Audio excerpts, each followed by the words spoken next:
I have the distinct impression of introducing Dr. Wai-Ching Lam.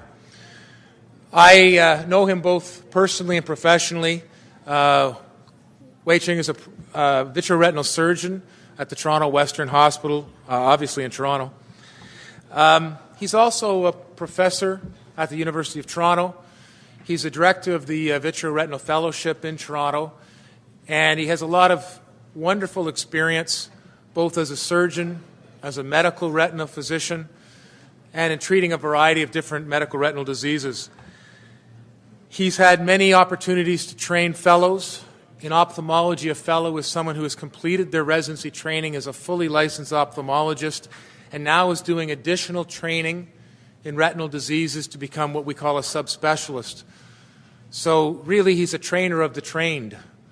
And I think that gives him a great perspective on where things have been and where things are going. And he's here to talk to us today about the Bionic eye I talked to you about a little bit earlier. He's got a program that is getting started, and he's going to talk a little bit about the Argus 2 prosthesis. Wai-Ching.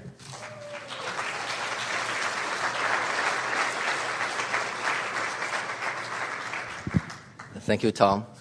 Well, thank you. This is quite exciting to be here in London and speaking to the group here. And thank you for the invitation. I know the title of the Bionic eye is quite catchy. When you think of it, I guess the thought is like the $6 million man where the eye can see through the walls and so on, or the Arnold Schwarzenegger's, the Terminator, where you can scan through the environment. It's not quite that, and in fact, far from it.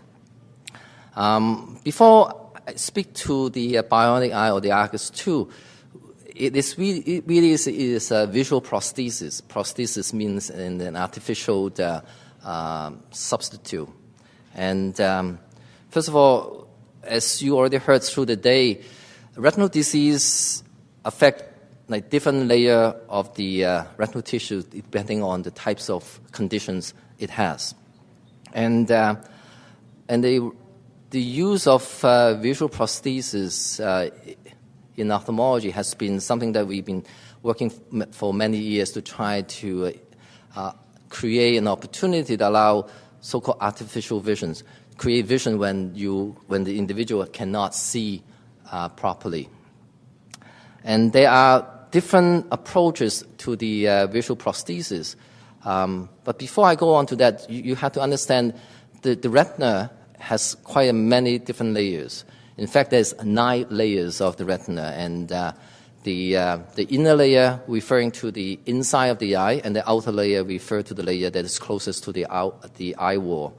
The inner layer is where the nerve fiber is, so to conduct the messages through the nerve to the brain.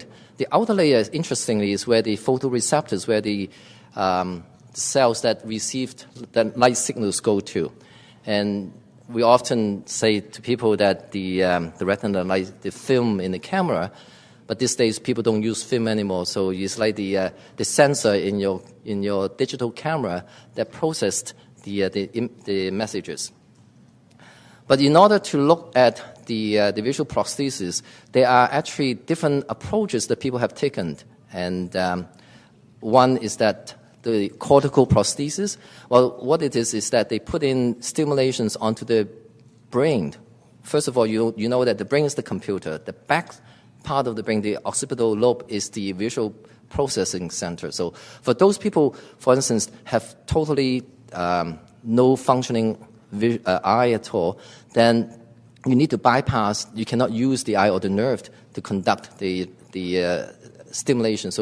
So you need the stimulation right to the brain itself. So there are cortical prosthesis that is being worked on.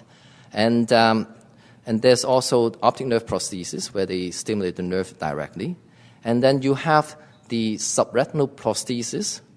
What it is that an implant that's putting underneath the retina where the photoreceptors used to be or normally reside. And then you can put a prosthesis on top of the retina, which is what we call epiretinal prosthesis. And the Argus 2 is the epiretinal prosthesis. But they say, okay, what's the difference between a subretinal prosthesis and epiretinal prosthesis? Well, technically, if you have to put a prosthesis underneath the retina, you have to make a hole in the retina to slip it underneath it. So making a hole in the retina is not necessarily a good thing because you damage the nerve, you damage the retina itself, and it can cause the retina to detach. So it's quite a complicated process. On the other hand, though, the epiretinal prosthesis sits on top of the retina, so you don't have to damage or make a hole in the retina to do this. So who are the people, like what are the patients that would benefit from these types of interventions? Well, the conditions of retinitis pigmentosum is a form of retinal degenerations. And as some of you are already aware of the conditions, that it affects the photoreceptors, the outer layers of the retina. So over time, the retina, that photoreceptor layer, the outer retinal layer, slowly degenerate. Fortunately, the inner layer, where the nerve fiber runs, doesn't degenerate as quickly. And in fact, over time, you lose your peripheral vision. You still preserve some of your central visions, where what we call the macula is, where the center of the retina is. And that's how people get that tunnel visions, because you're losing the peripheral part of the visions and leaving the very center. And this epiretinal prosthesis is taking advantage of that conditions. So for conditions that are affecting the inner layer, the nerve fiber layer, the prosthesis wouldn't work very well. What condition caused the inner or the nerve fiber layer damages? Advanced glaucoma is an example. So people who has advanced glaucoma will not benefit from this kind of device because it requires healthy nerve fiber layer to conduct the electricities or the stimulations to have the stimulus get processed. And cases like macular degeneration is probably not an ideal case when you have a very advanced macular degeneration where the macula actually is damaged. So the prosthesis sits on the macula and using some of the residual nerve fiber layer of the macula to provide the functions. So if that is very damaged, then it is not very useful. So the selections of patients who may benefit from this somewhat limited at this point. So what's this device? Well, the device is actually quite cool. It has a miniature camera mounted on a pair of glasses. It's a pair of Oakley sunglasses. So it looks like it truly looks like the Terminator. And on the glasses, it also has a transmitter that will allow the message or the images from the camera to be wireless transmitted through it's connected to a video processor unit first, and so that those information get processed, and then can transmit it to a receiver that you implant on the eye. What is implanted in the eye is a called electrode arrays, and so it is electrodes mounted on a very soft piece of material that you insert it into the eye, making a cut on the white of the eye in order to allow that to insert it, and that sits right on the retina. And there are 60 of those electrical electrodes, and each one of those electrodes is about 200 microns. A micron is 1,000 of millimeters, so a little tiny kind of point that contact the surface of the retina. Remember, I just told you the inner surface of the retina has all the nerve fiber. And in the case of retinitis pigmentosum, that layer still has reasonable functions. And that electrode is mounted onto the surface with a metal titanium tag, like the thumb tag that you have to pin your notice on the bulletin board. It's kind of for that same kind of function, to tag it down so that the electrode actually contact the retinal surface. And what is quite useful is that the stimulations that generate by the electrode will bypass the damaged photoreceptors, the outer layer that of the patient with retinitis pigmentosum, and that messages will stimulate the remainder of the viable cells, and that information get transferred to the brain. the brain receives those as light. So you have to understand that we are not creating images like what you and I see with. Like you're not seeing objects in 3 dimensions or color. Because the stimulation that are created by the electrical stimulations to the retina is creating just a light sensations. So the patient has to be screened before the surgery to make sure that they have enough residual in the retina in order to respond to stimulations. And the patient has to be trained to use those stimulations to recognize them for useful functions. So there is a very intense rehabilitation process that is required. That electrode is connected to a cable thread through a cut on the eye wall that has a processor or a receiver that are mounted on the eye wall itself. And it is hooked up on the eye wall with a silicone belt. And that is something that we do, for instance, in the case of repairing retinal detachment. We put a silicone belt around the eye to repair retinal detachment, the same type of material that we use. And the power is interesting. You say, well, so what provided the power for these electrical processes to stimulate the eye? Well, the power actually is transmitted by a magnet induction through the coil that is attached to the eyeglasses, and that will send both the data as well as the energy to the processor or the receiver that is mounted on the eyeball. So it's quite a neat kind of concept. And the whole idea is that all the software upgrade can be done outside the eye.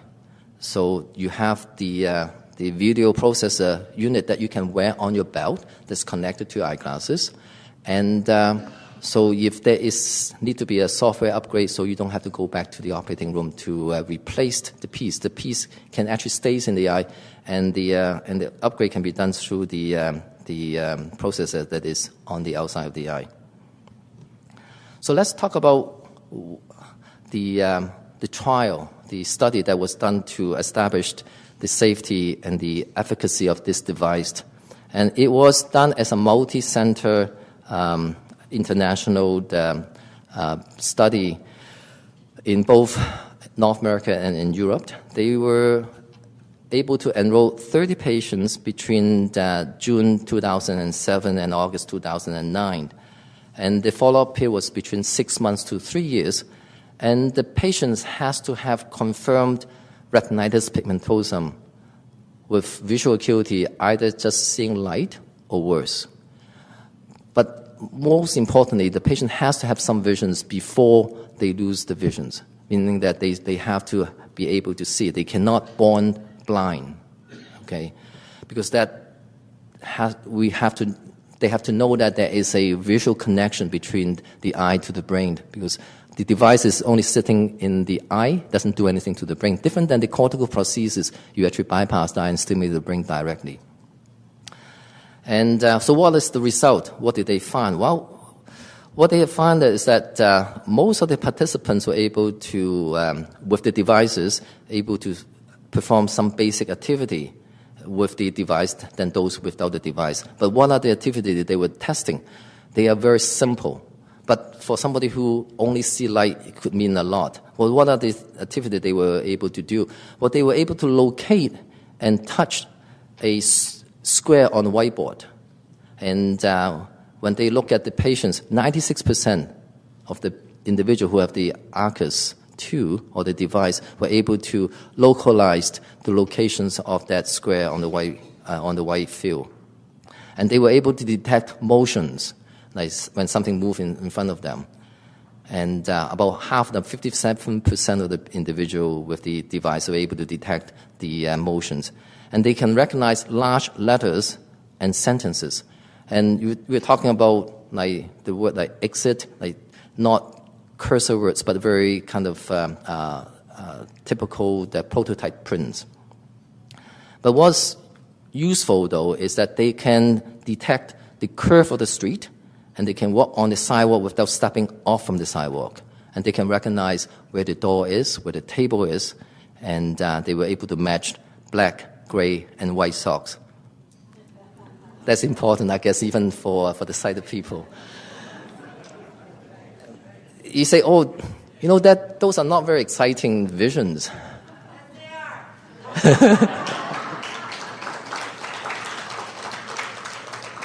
Absolutely. And for us who used to see color and 3 dimensions objects and in details and textures, yes, it is far cry from it. But for somebody who has only light perceptions, it will allow them to gain a lot of independence and mobilities and in ability to function on their own.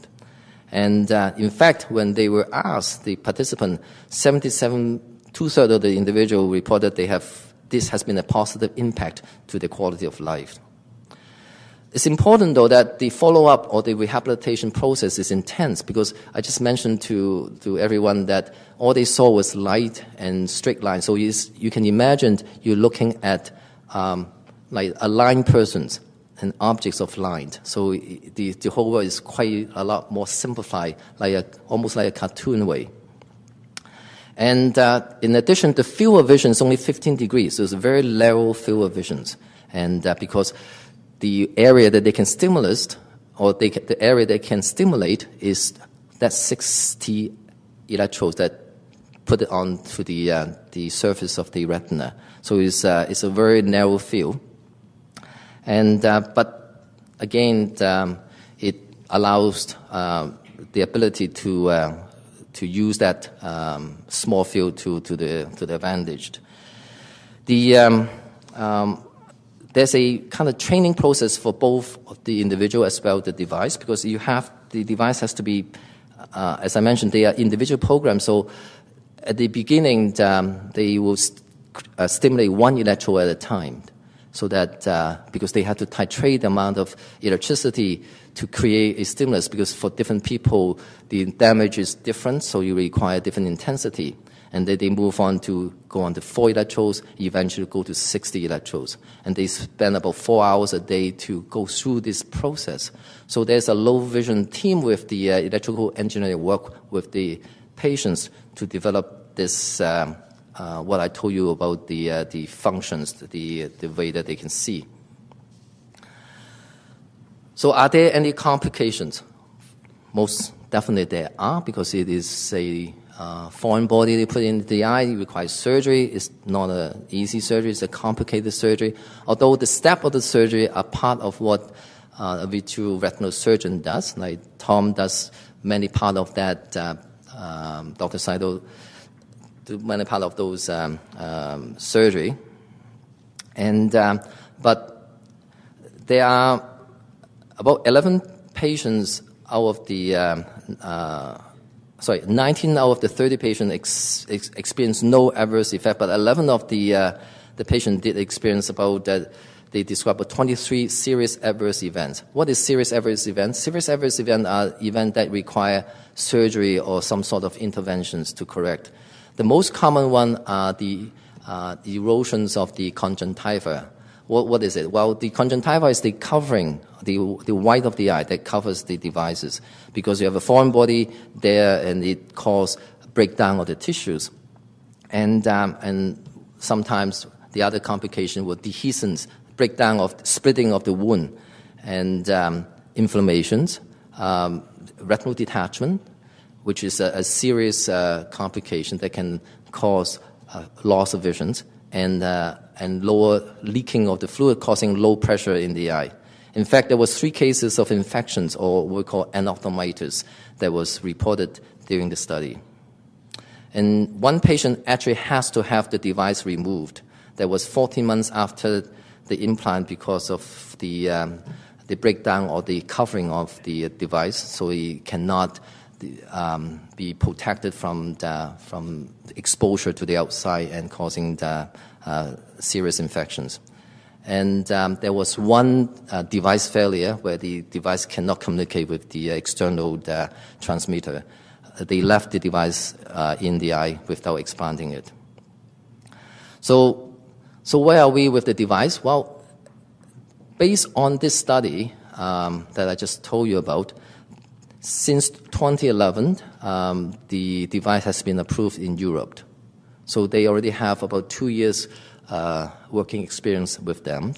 And since February of this year, the FDA in the U.S. has approved the device in the U.S. So the device has now become available for actual clinical use, no longer in a study environment. And it's important to know who are the patients that can benefit from this device. And as I mentioned, if you look at the study protocol, which is probably the good ground to consider who are the patients who are 25 years or older. So it's really not designed for children at this point yet. And patients who has severe outer retinal degenerations are typically patients with retinitis pigmentosum, not the advanced glaucoma patients, not the advanced age-related macular degeneration patients. And the patient has to have some history that they were able to see. So people who are completely blind, for no vision at all in the past, may not be an ideal patient to consider because maybe all the nerve and the connection has been already damaged. And the patient must also be willing and able to follow the clinical recommendations of rehabilitations and be able to do the device fitting and going through the programming process. And also has to have a realistic expectations of what the vision is for them. So where are we now in Canada with this device? Well, it's not approved in Canada yet, so this is not going to be at your local Walmart yet. However, though, we could get access it through compassionate grant or through a study protocol, and that's what we're doing in Toronto at the University Health Network. We actually has invited the company who make this device, is called Second Sight, to come up to the hospital to do a site visit. We have assembled a low vision rehabilitation team under the supervisions of Sam Markowitz. And I forgot to tell you how expensive this device was, right? Each device costs $150,000 US. So it is not going to be, definitely not going to be in Walmart, but it is a very expensive device, and the process is not going to be easy because I don't think the government is quickly going to fund this, although we have made proposal to the ministry. And the company is not going to be interested just to come up to do one device. They has asked for commitment for at least 5 devices over the period of the kind of interactions or associations. So we're talking about at least $1 million of investment into the use of the device to implant for the few patients that may be benefit from this. And so we have engaged the foundations from our university site, and myself and the chief of ophthalmologists at the University Health Network, Dr. Robert Divini, we both have went overseas. He has went to Italy. I went to Moorfield Eye Hospital in London to see how the device was implanted firsthand, and to try to learn some of the tricks to not to make a mistake with a $150,000 device, drop it on the floor, or do something silly like that. So, just to recap, though, it is still a very early stages of so-called bionic eye. But the hope, though, is that this is opening the door and being the kind of first step into looking at visual prosthesis, because the third generation of Arcus through is already in the making. It's not 60 electrodes anymore. It's going to be 120 electrodes. And the chances are there will be more technological advancement that allow us to do more, meaning that potentially maybe color and other things. And on top of that, the interesting observation that has been seen by both the study group as well as in animal experiments that the stimulations of the retina by the electrical stimulations by the prosthesis actually allow growth of those retina. It actually, when an organ, when your arm is not working, your arm starts to get weaker, and it starts to get atrophy. It starts to get thin. Same thing happened to the retina. So by stimulating the retina, it actually not only provide some stimulations to the visual function, but it actually can provide some regenerations of the tissue that is a stimulus for growth of those tissues. So that is the kind of unintended benefit having those devices. But of course, as I mentioned already, that there is quite a limitations at what we have now, and it's still very expensive. An event like this, for instance, are a perfect opportunity for people to be aware, and hopefully by doing so, we can able to fundraise and provide this device for the Canadian. At the moment, though, we are looking at probably doing a study in order to get access to it because it's not approved in Canada, and not that we need to study the device, but because in order to get access through the regulatory authority, that means we will have to put a proper proposal for that. I hope to answer more questions later on, but thank you for your attention.